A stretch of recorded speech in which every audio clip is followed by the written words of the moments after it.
What's going on, everybody? Welcome back to day 6 of working on my house a little bit every day until all of my renovations are done. If you've been following since the beginning, I've been working on this bar area here where I put up this mural, framed it out with walnut. In the last couple days, in the last couple videos, I've been wrapping this column here in this walnut. And yesterday I finished that up by getting everything glued up and then brought it down here off camera and fit it into place. And from here, I just need to trim this one edge to its final length, and then I can take it back up to the garage, get that cut, sand everything, get it ready for finish, and then I'll be able to finish. We still haven't decided on what color we want to go with yet, so instead of getting everything finished, I'm probably going to just introduce the next project I'm going to be working on, which is right over here, and that's wrapping a basement pole. Similar to this, I'm going to be wrapping a basement pole, which I'm sure a lot of you have basements with these, I think they're called stanchion poles. So I'm going to be wrapping that in the upcoming videos, and I might get started on that by just cleaning up some of the walnut I have that'll be used for that project. So I just want to take a second to explain right here. On this panel, I left this end a little bit long. You can see it comes past the countertop here. And that is so I can trim this down. I need it to be about a 1/2 inch overhang because we're going to be using this faux brick like we have on this wall here and putting it along this wall as well. And then I'm going to run it down the side. And this is about 3/8 of an inch thick, so I want this to be, about a 1/2 inch proud so that there is a little bit of, leeway, a little bit of extra overhanging. I don't want it to be exact. So I'm just going to mark that and then measure back about a 1/2 inch and then make that cut.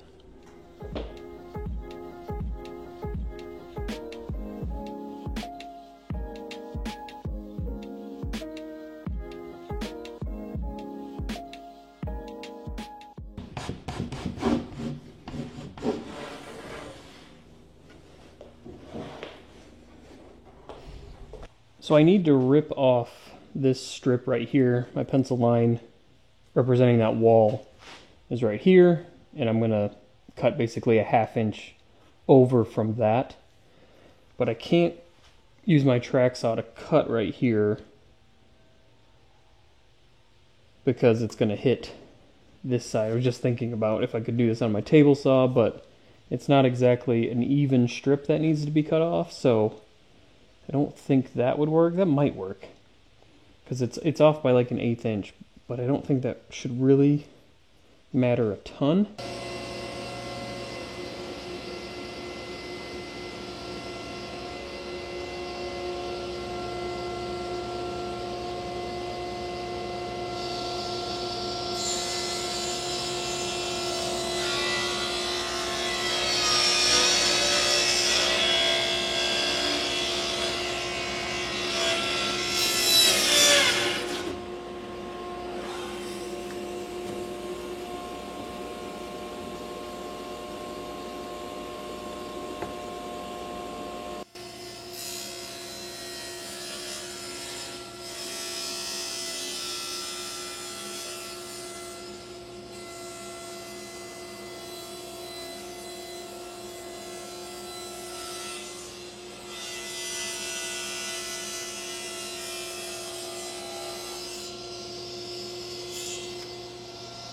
So the cut on the table saw went okay. There was a ton of tension, like right at the beginning of that cut, which actually stopped the saw and didn't make for the best cut.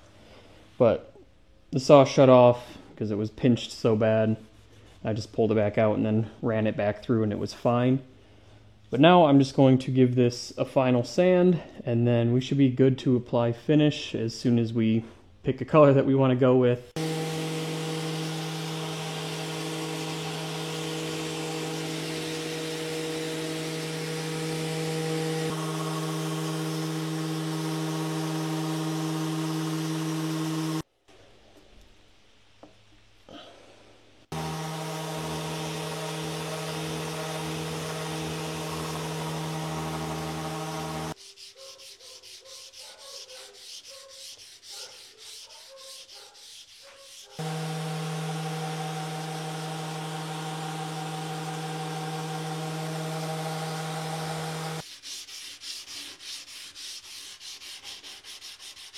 this face piece here is actually two pieces.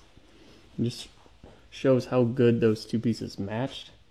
Because you can barely tell, like you can tell probably right here, maybe, that that's two pieces, but up here you can't tell at all. They matched so well.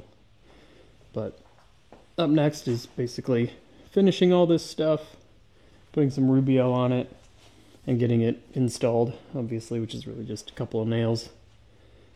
And then after that, I saved all of this walnut up here. These are big pieces, and those are going to be used to wrap my basement. I've got a metal pole right in the middle of my basement that needs to, basically, I'm going to make it look similar to this.